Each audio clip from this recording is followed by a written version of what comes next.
Hi friends, welcome to BHK Raju competitive Adda channel. ఈరోజు మనం APDSC యొక్క సమాచారాన్ని తెలుసుకుందాం. ఏపీడిఎస్సి ఈ మార్చి నెలాఖరున ఖచ్చితంగా రిలీజ్ అవుతుంది ఫ్రెండ్స్. మనకు ఎస్సీ నివేదిక కూడా గవర్నమెంట్కు అందింది. అది దాన్ని చూద్దాం. ఈరోజు న్యూస్ అప్డేట్స్ అన్ని మీకు చూపిస్తాను, చూడండి ఫ్రెండ్స్. ఈరోజు న్యూస్ అప్డేట్స్ అని చూద్దాం. ఎస్సీ కమిషన్ అందిస్తున్న చూడు, ఎస్సీ వర్గీకరణపై నివేదిక సిద్ధం. చీఫ్ సెక్రటరీకి అందజేసిన ఏకసభ్య కమిషన్. డిఎస్సి నోటిఫికేషన్కు లైన్ క్లియర్. తెలంగాణలో ఇప్పటికీ వర్గీకరణ పూర్తి. ఇదే ఫ్రెండ్స్, ఎస్సీ వర్గీకరణ నివేదిక సిద్ధం. లెక్చర్ చూడండి. సిఎస్కు అందజేసిన ఏకసభ్య కమిషన్. తెలంగాణలో ఇప్పటికీ వర్గీకరణ పూర్తి. డిఎస్సి నోటిఫికేషన్కు లైన్ క్లియర్.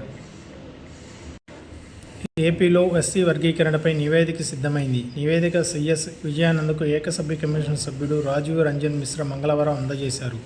ఎస్సీ వర్గీకరణలో భాగంగా ఉపవర్గాల్లో ఆర్థిక స్వావలంబన తదితర అంశాలపై కమిషన్కు అధ్యయనం. ఎస్సీ వర్గీకరణలో భాగంగా ఉపవర్గాల్లో ఆర్థిక స్వావలంబన తదితర అంశాలపై కమిషన్ అధ్యయనం చేసింది. సుప్రీంకోర్టు తీర్పునకు అనుగుణంగా ఏపీ ప్రభుత్వం దానిని అమలు చేసేందుకు ముందుగా ఏకసభ్య కమిషన్ను ఏర్పాటు చేసింది. ఈ కమిషన్ గత ఏడాది నవంబర్ 15న ఏర్పాటైంది. ఈ కమిషన్ ఏపీలో పలు ప్రాంతాల్లో విస్తృతంగా పర్యటించి ఎస్సీ ఉపకులాల నుంచి అభిప్రాయాలను సేకరించింది. పలు సంస్థలతో మీటింగులను కూడా ఏర్పాటు చేసింది. ఎస్సీ ఉపకులాల మధ్య అభ్యర్థనలు కూడా సేకరించింది. ఈ నివేదికలో త్వరలో కేబినెట్ ముందు ఉంచుతారు. దానిపై అసెంబ్లీలో చర్చ కూడా నిర్వహించే అవకాశం ఉంది. దీన్ని కేబినెట్ ఆమోదించిన తర్వాత అమలులోకి వస్తుంది. తర్వాత ఉభయ సభలు దీన్ని ఆమోదించాల్సి ఉంటుంది. దీంతో త్వరలో వర్గీకరణ అనుగుణంగానే డిఎస్సి నోటిఫికేషన్కు లైన్ క్లియర్ అవుతుందని చెప్పవచ్చు. తెలంగాణలో ఇప్పటివరకే ఎస్సీ వర్గీకరణ చేశారు. అక్కడ ఎస్సీలను 3 గ్రూపులకు విభజించారు. చూడండి ఫ్రెండ్స్. అదేవిధంగా 3 కేటగిరీలుగా ఎస్సీ వర్గీకరణ. రెల్లి ఉపకులాలకు 1%, మాదిగ ఉపకులాలకు 6.5%, మాల ఉపకులాలకు 7.5%. ప్రభుత్వానికి ఏకసభ్య కమిషన్ నివేదిక అందించింది ఫ్రెండ్స్. 3 కేటగిరీలుగా ఎస్సీ వర్గీకరణ. ఇక్కడ చూడండి, కమిషన్ గడువు పొడిగింపు అని ఇచ్చారు. రాజీవ్ రంజన్ మిశ్రా కమిషన్ గడువు ప్రభుత్వం పొడిగించింది. సోమవారం రాత్రి కమిషన్ తన నివేదికను సిఎస్ విజయానందకు అందించింది. తాజాగా 4 రోజులు గడువును పొడిగిస్తూ మంగళవారం ప్రభుత్వం ఉత్తర్వులు జారీ చేసింది ఫ్రెండ్స్. ఎస్సీ వర్గీకరణపై సీఎంకు చేరిన నివేదిక చూడండి ఫ్రెండ్స్. కాబట్టి డిఎస్సి నోటిఫికేషన్ అనేది తప్పనిసరిగా వస్తుంది ఫ్రెండ్స్. మన ప్రిపరేషన్ను వేగవంతం చేసి ప్రిపేర్ అవడమే తదుపరి లక్ష్యం.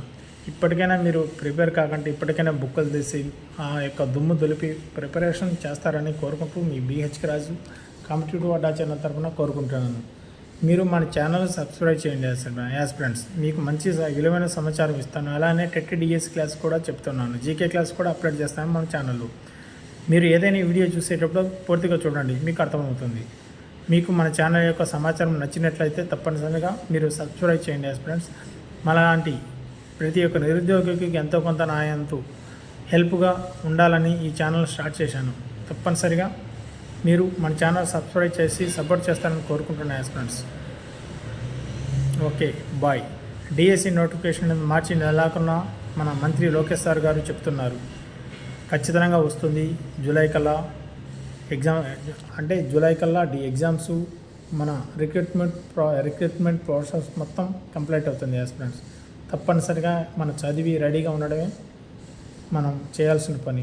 ఇది ఈ యొక్క సమాచారం నచ్చినట్లయితే మీరు తప్పనిసరిగా మన ఛానల్ని సబ్స్క్రైబ్ చేయండి ఫ్రెండ్స్.